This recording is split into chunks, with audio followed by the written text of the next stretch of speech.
জনার্দন নামের অর্থ যিনি মানুষের দুঃখ নাশ করেন, আর লক্ষ্মীর সঙ্গে যুক্ত হয়ে যিনি ঐশ্বর্য কল্যাণের প্রতীক। এই দেখুন আপনারা একটা গাদিয়ারা একটা অজানা ছোট্টখাটো জায়গা, যেগুলো কেউ আসে না, কিন্তু জায়গাটা কি সুন্দর দেখুন। ওইখানে সাত সদাগর বাণিজ্যে যেতে যেতে লঙ্ঘন করেছিলেন, দেখলেন যে কি বনের ভিতরে একটা কিছু শব্দ পাওয়া যাচ্ছে। মাঝিকে লঙ্গর বেঁধে উনি এসে দেখেন যে আদিবাসীরা কাঠের মূর্তি করেছেন, করে চামড়ার দিয়ে বাজনা বাজিয়ে মশাল জ্বালিয়ে মাকে পুজো করছেন।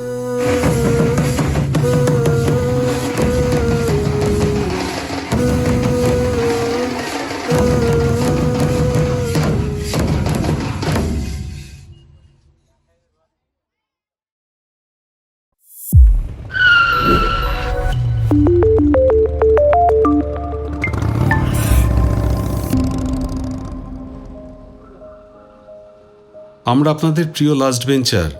চেনা রাস্তা চেনা জায়গা আমাদের প্রিয় নয়।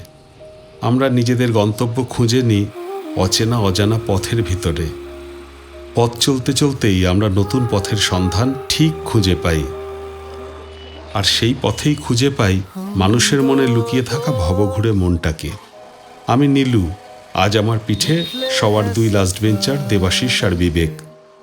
সপ্তাহের এই একদিন ওরা জীবনের সব চাপ, সব হিসেব অঙ্ক পিছনে ফেলে রেখে শুধু অনুভব করতে বেরোয়। ওরা ডেস্টিনেশন খোঁজে না, ওরা খোঁজে নতুন অনুভব। আজ আমরা চলেছি হাওড়া জেলার ভ্রমণ মানচিত্রের সবচেয়ে চর্চিত নাম গাদিয়ারা। তবে তার আগে একটা ছোট্ট ঘুরপথ। প্রথমে আমরা যাচ্ছি গণেশপুর। উলুবেড়িয়া থেকে গড়চমুখ হয়ে শ্যামপুর যাওয়ার যে শান্ত রাস্তা, বারগ্রাম থেকে একটু ভেতরে ঢুকলেই পরে গণেশপুর। 58 গেট পেরিয়ে এই রাস্তা সত্যিই সুন্দর। ভিড় নেই, হট্টগোল নেই, শুধু রাস্তা, বাতাস আর ছুটে চলার আনন্দ। গাদিয়ারা থেকে এই জায়গাটার দূরত্ব হলো 17 কিলোমিটার। তো যারা গাদিয়ারা ঘুরতে আসেন তাদের আমি রেকমেন্ড করব যে গাদিয়ারা এলে যদি আপনাদের হাতে একটু সময় থাকে তাহলে অবশ্যই এই জায়গাটি ঘুরে যান। এরকম অচেনা জায়গাগুলো আপনারা এলে জায়গাগুলো বিখ্যাত হবে, এলাকার অর্থনীতিও সমৃদ্ধ হবে, আর আপনাদের মধ্যে যে অনুভব আসবে যে বাংলার সৌন্দর্য, বাংলার কালচার সম্পর্কে।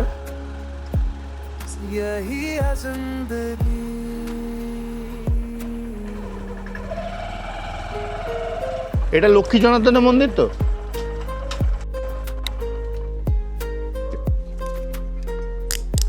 গণেশপুরে এসে জানলাম এখানে রয়েছে রায় পরিবারের লক্ষ্মী জনার্দন মন্দির আর মা মেলাইচণ্ডী মন্দির। এই দুটো মন্দির প্রতিষ্ঠা করেছিলেন রায় পরিবারের চৈতন্যচরণ রায় 1227 বঙ্গাব্দ, অর্থাৎ 1820 খ্রিস্টাব্দে হাওড়ার ঝিকিরা গ্রামের বিখ্যাত মিস্ত্রি রামপ্রসাদ চন্দ্র রায় পরিবারের চৈতন্যচরণ রায়ের নির্দেশে এই নবরত্ন লক্ষ্মী জনার্দন মন্দিরটি নির্মাণ করেন।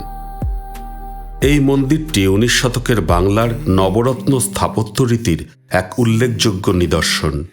ইটের গায়ে সূক্ষ্ম টেরাকোটার অলঙ্করণ, দেওয়ালে খাঁজে খাঁজে পৌরাণিক দৃশ্য আর বৈষ্ণব ভাবধারার ছাপ, সব মিলিয়ে এটি শুধু একটি ধর্মস্থান নয়, একটি সময়ের শিল্প চেতনার দলিল। এই বহু দিনের মন্দির, তখনকার পূর্বপুরুষরা এই মন্দির স্থাপন করে গেছেন। এবার আমরা বংশের লোক তাকে দেখভাল করি আর। আচ্ছা, এই মন্দিরের পূজা কি এখন বন্ধ? তাই না, বন্ধ নেই। নারায়ণ ঠাকুর সেখানে আছে, অন্য মন্দিরে।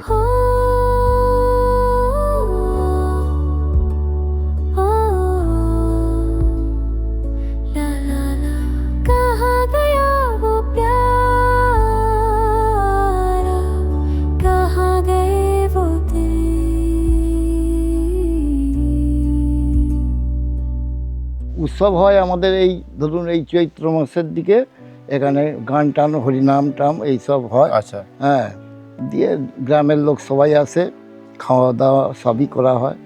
12 মাসের যে পার্বণ সবই হয়। একসময় এই মন্দিরকে ঘিরে গণেশপুর গ্রামের সামাজিক ও ধর্মীয় জীবন আবর্তিত হতো। উৎসব, কীর্তন, যাত্রা সবকিছুরই কেন্দ্রবিন্দু ছিল এই মন্দির প্রাঙ্গণ। কালের নিয়মে আজ এই সুন্দর টেরাকোটার অলঙ্কৃত মন্দিরটি ভগ্নদশায় পৌঁছেছে।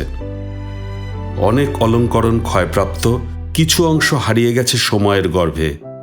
তবুও যা অবশিষ্ট আছে তা দেখলেই বোঝা যায় এই মন্দিরটি একদিন কতটা সমৃদ্ধ ছিল। তুলসী মঞ্জা কত সুন্দর দেখ, হ্যাঁ কত সুন্দর তুলসী মঞ্জা।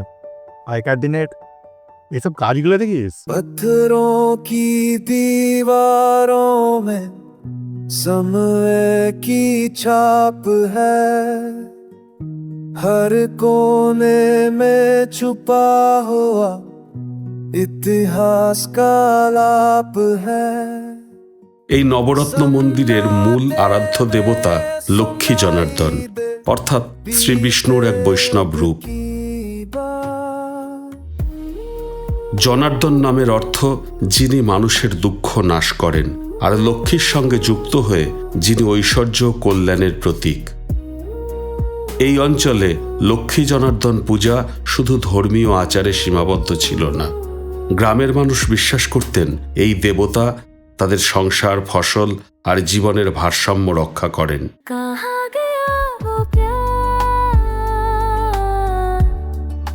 মন্দিরে নিয়মিত বৈষ্ণব মতে পূজা, কীর্তন ও উৎসব হতো।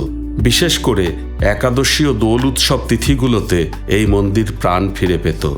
আজ সময় বদলেছে, পুজোর আচার কমেছে, কিন্তু মন্দিরের দেওয়ালে আর মানুষের স্মৃতিতে লক্ষ্মী জনার্দন এখনও উপস্থিত। ইতিহাসকে পুরোপুরি ফিরিয়ে আনা যায় না, কিন্তু তাকে বাঁচিয়ে রাখার দায়িত্ব আজ আমাদের।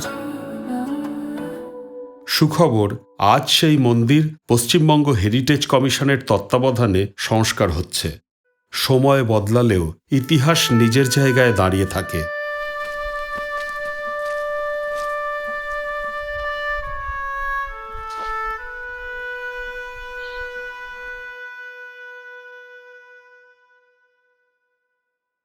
আমরা গণেশপুর অঞ্চলে এই যে লক্ষ্মী জনার্দন মন্দির এবং মা মেলাইচণ্ডী মন্দির দেখতে এসেছি। এসে দেখছি যে এই দুটি মন্দির আপাতত সংস্কার কার্য চলছে, যার জন্য মন্দিরের মূল যে মূর্তি লক্ষ্মী জনার্দনের শালগ্রাম শিলা, সেই শালগ্রাম শিলা এই পাশেই রয়েছে, এবং এই সঙ্গে এখানে শিব মন্দির রয়েছে এবং মা মেলাইচণ্ডীরও এইখানেই পাশেই পুজো করা হচ্ছে। মন্দিরটি দেখতে পাচ্ছেন সম্পূর্ণ ভগ্ন অবস্থায় রয়েছে। দেখা যাক এই মন্দিরটি সংস্কার হওয়ার পর কেমন হয়। আমরা ভবিষ্যতেও আসবার চেষ্টা করব আমাদের এপিসোডে। তো আপনারা যারা গাদিয়ারা বেড়াতে আসেন বা বাগনান অঞ্চলের আশেপাশে বিভিন্ন জায়গায় ঘুরতে আসেন, তারা অবশ্যই এই জায়গাগুলি দেখার চেষ্টা করবেন। এইসব অফবিট জায়গা আপনারা যত আসবেন জনপ্রিয় হবে, এবং এই জায়গাগুলোর সৌন্দর্য বৃদ্ধি থেকে আরম্ভ করে সরকারের মনোযোগও এই দিকে আসবে, এবং এই জায়গাগুলো শ্রীবৃদ্ধি হবে। এখানেই জানতে পারলাম মাত্র 2 কিলোমিটার দূরে রতনপুর গ্রাম, আর সেই গ্রামেই রয়েছে এই অঞ্চলের বিখ্যাত রত্নমালা মন্দির।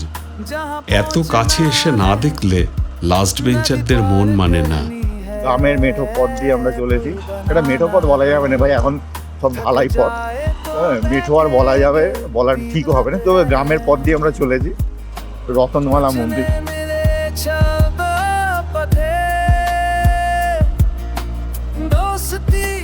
গ্রামের ভিতর দিয়ে যেতে যেতে চোখ জুড়িয়ে যায় সবুজ নীরবতা আর সময়ের ধীর গতি।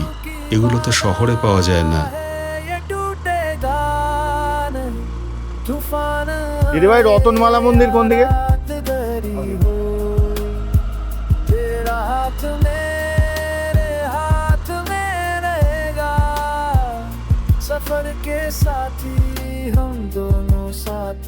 রতনপুরে ঢুকেই প্রথমে চোখে পড়ে বিশাল মন্দিরের কাঠামো।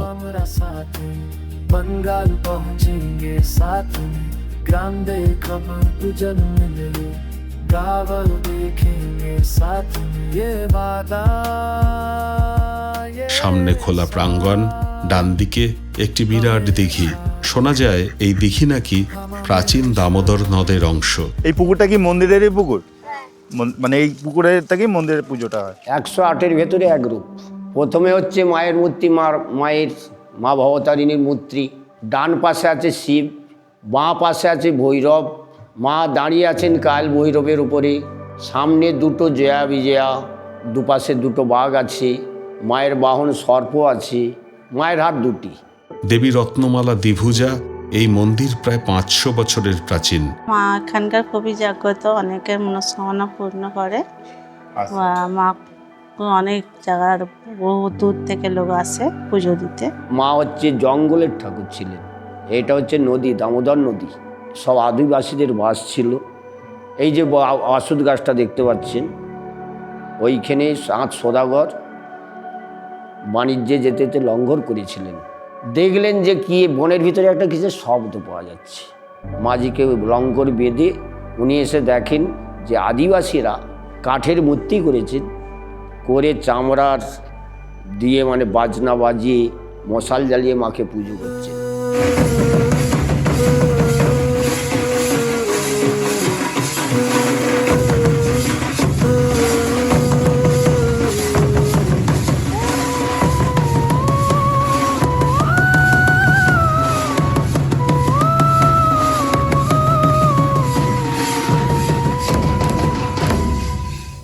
বহু রূপ দিয়ে সাজিয়েছেন বলে এর নাম হচ্ছে রতনমালা, এবং গ্রামেরও নাম দিয়েছে রতনপুর। ইনি হচ্ছে জঙ্গলের ঠাকুর, কিন্তু আসল নাম হচ্ছে বনমালা। তিনটি ঘট কেন? তিনটি ঘট আছে, একটা মায়ের দেবী ঘট, আসল ঘট, মায়ের শেতলা, এখানে শেতলা আছে, মনসা আছে। এইখানে রতনপুরে কোনো প্রতিমা ওঠে না আজ অব্দি। আমাদের মায়ের চড়ক হয়, চড়কের? নীল চড়ক, নীল চড়ক। চৈত্র মাসে। মায়ের কাছে দুর্গা উৎসব হয় 4 দিনে, কালী পুজোর সময় কালী উৎসব হয়। এর হচ্ছে বহু মানে যুগ যুগ হয়ে যাচ্ছে চড়ক মেলা ঝাঁপ। এইখানে লোকই লোকারণ, তখন না এলেও বুঝতে পারবেন না। বলি হয় কি? হ্যাঁ, বলি হয়। মানে গাজনের উৎসব। গাজন উৎসব। গাজন উৎসবটা এখানে খুব বড় করে, বড় তাই তো? উৎসব, হ্যাঁ। এইটা হচ্ছে পুকুর নয়, এটা কাটানা পুকুর নয়, এটা হচ্ছে নদী। নদীরই অংশ, কোনোদিন কাটানো হয় না বা ছিঁচাও হয় না। দামোদরের অংশ, সেই জল নিয়ে এখানে মায়ের সেবা হয়। বা রবিবার দূর দেশান্তর থাকতে লোক আসে স্নান করতে। যার ব্যাধি মায়েরতে ডাকলে এক মনেতে স্নান করার পর সে ভালো। মায়ের মহিমা সব সময় প্রতি মুহূর্তেই আছে, মা সবার জন্য। এখানে দাঁড়িয়ে একটা জিনিস আমি বুঝেছি, জায়গা নয়, মানুষের বিশ্বাসই আসলে এই মন্দিরগুলোর প্রাণ। রতনপুর রত্নমালা দেবী মন্দিরে আমরা এসে পেয়ে গেছি এক গাদা কচি কাঁচা ভক্তকে। তো একবার মায়ের নামে জয়ধ্বনি হয়ে যাক।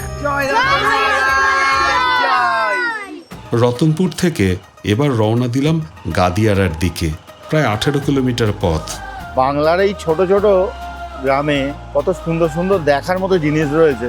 আমাদের লাস্ট বেঞ্চারদের উদ্দেশ্য এইসব অজানা অখ্যাত জায়গাগুলোকে মানুষের নজরে নিয়ে আসা, এবং আমরা সেই কাজটা নিষ্ঠার সঙ্গে করে চলেছি, এবং আগামী দিনেও আমরা এটা করব।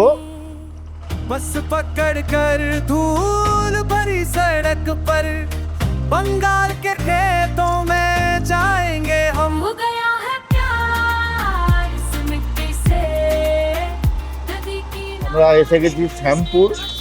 বাগনান দিয়ে এলেও শ্যামপুর হয়ে যেতে হবে, আর যদি উলুবেড়িয়া দিয়েও ঢোকেন তাহলে আপনাকে এই শ্যামপুর মোড় হয়েই গাদিয়ারা যেতে হবে। গাদিয়ারা হাওড়া জেলার একেবারে দক্ষিণ প্রান্তে।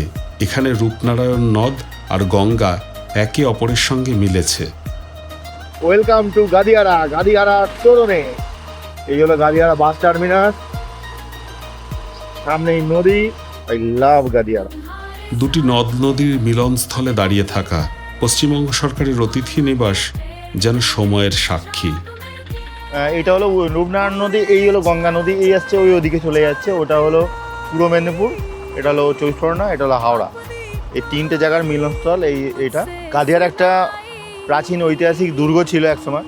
সেই দুর্গটা এখন দেখা যাবে না, কারণ সেটা ভাটার সময়ই দেখা যায়। मिट्टी से नदी किनारे नाचेंगे हम। গাদিয়ারায় নীলু চলেছে রূপনারায়ণের পাড় দিয়ে। এখন गाँव का রাস্তা শেষ নয়, রাস্তা এইখান দিয়ে শুরু। দেখা যাক কত দূর যাওয়া যায়। আমাদের এরকম লাগাম ছাড়া ঘোড়া, আমাদের দর্শকরাও জানে। এই দেখ, এখানে একটা সুন্দর চড়া গোছে আছে, যাবি?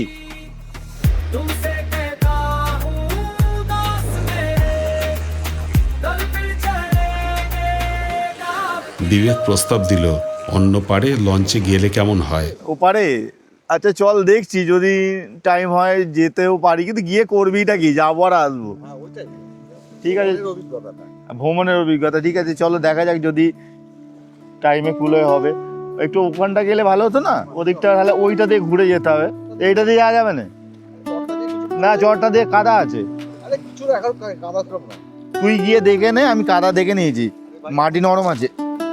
যাও, ভালোই কাদা আছে, সাবধানে যাও। নদীর পাড় ধরে হাঁটতে হাঁটতে একটা খাল চোখে পড়ে। একটা নড়বড়ে কাঠের সাঁকো, ভয় আছে কিন্তু কৌতূহল বড়। এই নির্জনতাই লাস্ট বেঞ্চারদের শক্তি, এই নীরবতাই পথের যাত্রার জ্বালানি। যেখানে দেখবে জুতো বসে যাচ্ছে সেখানে আর যাবে না, আর যেও না, এবার জুতো বসে যাচ্ছে। একটা ভীতু মানুষ, হ্যাঁ ভাই, ভীতু হওয়া ভালো। ভয়টাকে আগে পায়। একটু যাই। তুমি খুব সাহসী আছো, হ্যাঁ যাও যাও, কাদায় যাও। হ্যাঁ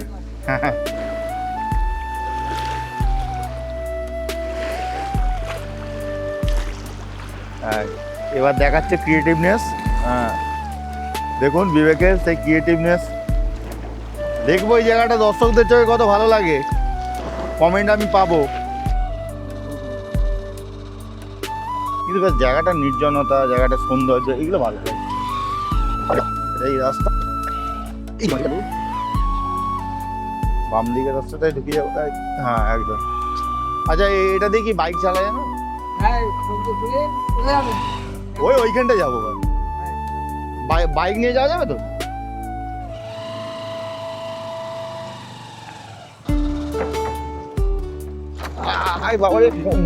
বাবারে ভয় লাগছে রে, ডেঞ্জার।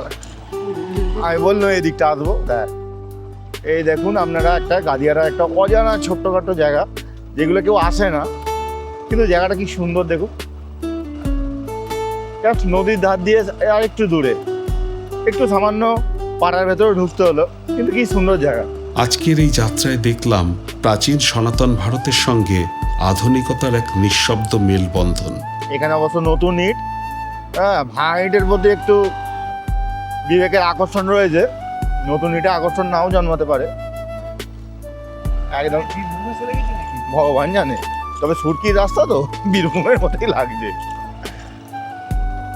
এটাই হলো প্রকৃত ঘোরা। আর আমার দর্শকরাও ঘুরতেই ভালোবাসে, এইরকম ঘুরতেই ভালোবাসে।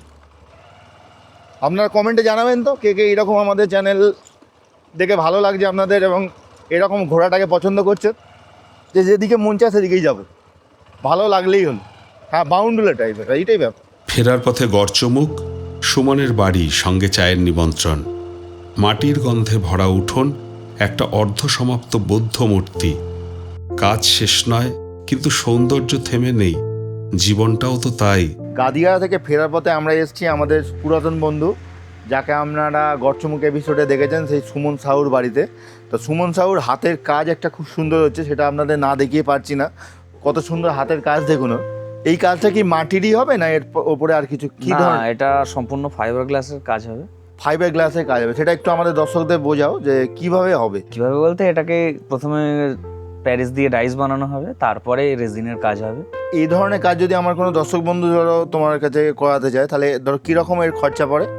এটা করাতে গেলে মিনিমাম 18 থেকে 20,000 টাকার মতো খরচা পড়বে, ফাইবারের যদি করানো হয়। এটা কি শুধু এই ডিজাইনটার উপর, না অন্য যে কোনো ডিজাইন যেমন বলবে এরকমই খরচা? না, এইটার এরকম, এবার ভারী হলে আরো বাড়তে পারে, এবারে সেটা কাজ দেখে। কাজ দেখে, কাজটার ডিটেলিং দেখ কত সুন্দর। আমরা লাস্ট বেঞ্চার, আমরা বড় কিছু খুঁজে বেড়াই না, আমরা খুঁজি মানুষের গল্প, পথের গল্প আর অনুভবের গল্প।